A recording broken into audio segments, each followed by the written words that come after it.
Common mistakes law of attraction பகுதி 1. ஒன்றாவது, you don't hold the feeling. பாசிட்டிவான ஃபீலிங்ஸை அஃபர்மேஷன் செய்யறப்ப மட்டும் இல்லாம மற்ற நேரங்களிலும் வெளிப்படுத்தணும். இரண்டாவது, you ignore negative feelings. Manifestation ப்ராசஸ்ல நெகட்டிவ் இமோஷன் வரும் பொழுது அதை அவாய்ட் பண்ணாம எதனால் அது வருது, எப்படி பாசிட்டிவா மாத்திக்கொள்ளலாம் அப்படின்றதுக்கு கவனம் செலுத்தணும்.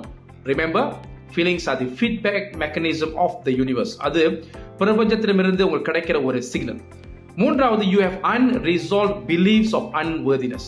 உங்க மேனிஃபெஸ்டேஷன் அடைய உங்களுக்கு தகுதி இல்லைன்னு ஆள் மனதுல ஒரு நம்பிக்கை இருக்குங்க. ஹோ ஒப்பனோ இதற்கு ஒரு மருந்து. இந்த மெசேஜ் உங்களுக்கு கனெக்ட் ஆகுனுச்சுன்னா மற்றவங்களுக்கும் இந்த வீடியோவை ஷேர் பண்ணுங்க.